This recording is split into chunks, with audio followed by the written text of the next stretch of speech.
5254 নং হাদিসে জাউনের কন্যার কথা বলা হয়েছে। চলুন হাদিসটি দেখে নিই। আউজাই রহমতুল্লাহি আলাইহি হতে বর্ণিত, তিনি বলেন, আমি জুহরি রহমতুল্লাহি আলাইকে জিজ্ঞেস করলাম, নবী সাল্লাল্লাহু আলাইহি সাল্লামের কোন সহধর্মিণী তার থেকে মুক্তি প্রার্থনা করেছিল? উত্তরে তিনি বললেন, উরওয়া রহমতুল্লাহি আলাই আয়েশা রাদিয়াল্লাহু তাআলা আনহা থেকে আমার নিকট বর্ণনা করেছেন যে জাউনের কন্যাকে যখন রাসূলুল্লাহ সাল্লাল্লাহু আলাইহি ওয়াসাল্লামের নিকট একটি ঘরে পাঠানো হলো আর তিনি তার নিকটবর্তী হলেন, তখন সে বলল, আমি আপনার থেকে আল্লাহর কাছে আশ্রয় চাচ্ছি। রাসূলুল্লাহ সাল্লাল্লাহু আলাইহি ওয়াসাল্লাম বললেন, তুমি তো এক মহামহিমের কাছে পানাহ চেয়েছো, তুমি তোমার পরিবারের কাছে গিয়ে মিলিত হও। এই হাদিসে জাউনের কন্যার কথা বলা হয়েছে, মানে জাউনিয়া। আর 5256 এবং 57 হাদিস দুটিতে উমাইমা বিনতু শারাহিলের কথা বলা হয়েছে। উমাইমা বিনতু শারাহিল আর জাউনিয়া দুজন সম্পূর্ণ আলাদা। উমাইমাকে রসুল বিয়ে করেছেন বলে জানা যায়, কিন্তু জাউনিয়াকে রসুল বিয়ে করেন। আসসালামু আলাইকুম ওয়া রাহমাতুল্লাহি ওয়া বারাকাতুহু। আলহামদুলিল্লাহি ওয়াহদাহু ওয়াসসালাতু ওয়াসসালামু আলা রাসূলিল্লাহ বাদ। প্রিয় দর্শক মণ্ডলী, নবী করিম সাল্লাল্লাহু আলাইহি ওয়াসাল্লামের একজন স্ত্রী ছিলেন যার মূল নাম ছিল উমাইমা এবং বংশী নাম ছিল জাউনিয়া। আসলে মূলত একজন মহিলারই দুইটি নাম ছিল, যিনি উমাইমা তিনি জাউনিয়া। যে বিষয়টি আমরা পূর্বে একটি ভিডিওতে স্পষ্ট করেছি সহিহ হাদিস থেকে, অথেন্টিক ব্যাখ্যা গ্রন্থ থেকে। অথচ আপনারা দেখলেন মুরতাদ ইমরানের একটি ভিডিও ক্লিপস, যেই ভিডিও ক্লিপস এসে দাবি করেছে যে এই উমাইমা এবং জাউনিয়া দুজন মহিলা ছিলেন, একজন মহিলা ছিলেন না।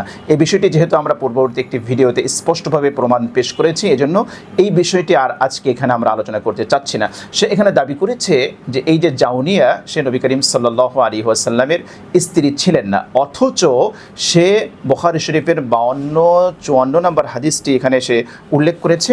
এখানে স্পষ্ট উল্লেখ রয়েছে যে এই জাউনিয়া নবী করিম সাল্লাল্লাহু আলাইহি ওয়াসাল্লামের স্ত্রী ছিলেন। আসুন আমরা তার মিথ্যাচার, তার ভণ্ডামি একটু এখানে উন্মোচন করি। প্রথমে আমরা ওখানে উল্লেখ করতে চাই বুখারী শরীফের 52-54 নম্বর হাদিসটি ইমাম বুখারী রাহিমাহুল্লাহ কোন অধ্যায়ে এনেছেন? তালাকের অধ্যায়ে এনেছেন।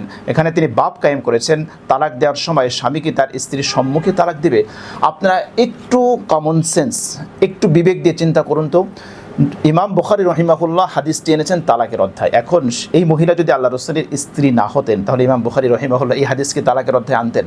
এটা কি কোনো পাগল মস্তিষ্ক বিকৃত ব্যক্তি ছাড়া কোনো ব্যক্তি তো এমনটি দাবি করতে পারে না যে একটা হাদিস ইমাম বুখারী তালাকের অধ্যায়ে আনবেন, অর্থাৎ যেই ঘটনা আনবেন সেখানে স্বামী স্ত্রী তারা থাকবেন। এটা হতে পারে? এটা কখনোই হতে পারে না।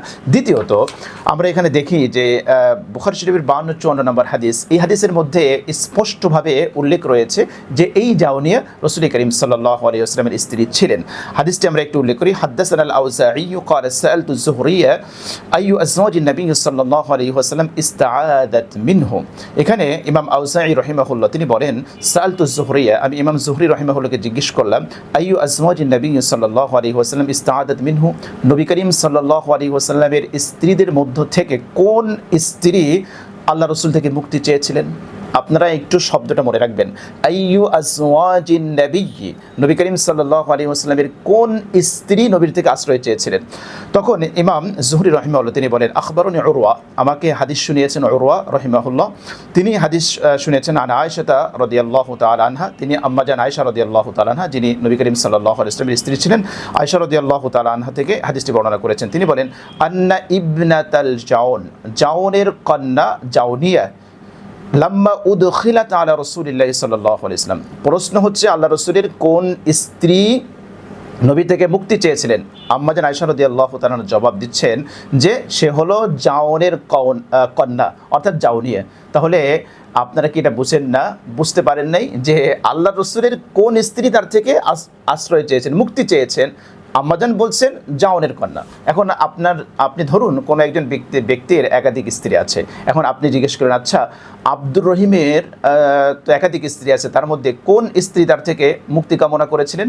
এখন কেউ জবাব দিল যে আব্দুল জব্বারের কন্যা তার থেকে আশ্রয় চেয়েছিলেন। এখন আপনি কি বুঝবেন?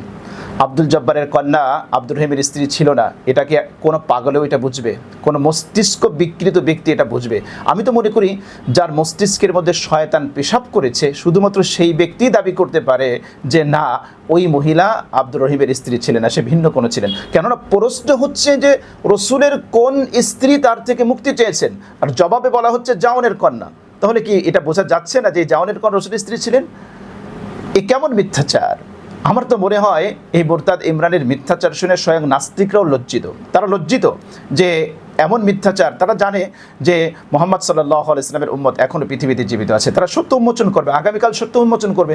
আর সত্য উন্মোচন যখন হয়ে যাবে তখন এই ধরনের মিথ্যাচার, যাদের বিন্দু মাত্র আত্মসম্মান বোধ আছে, তারা কীভাবে মুখ দেখাবে, কীভাবে ভিডিও নিয়ে আবার মানুষের চোখের সামনে আসবে। যাই হোক, তাহলে আম্মা জান আয়েশা রাদিয়াল্লাহু তাআলা আনহা বলেন যে যেই স্ত্রী রসুলের, যেই স্ত্রী রসুল থেকে মুক্তি চেয়েছিলেন সে হচ্ছে জাওনের কন্যা, অর্থাৎ জাওরিয়া। লাম্মা উদখিলাত আলা রাসূলিল্লাহ, তাকে যখন বাসর ঘরে আনা হলো, ওয়াদানা মিনহা, আল্লাহ রসুল তার সান্নিধ্যে গেলেন, নিকটবর্তী হলেন। ক্বালাত আউযু বিল্লাহি মিনকা, সে বলল যে আমি আপনার থেকে আল্লাহর আশ্রয় চাই।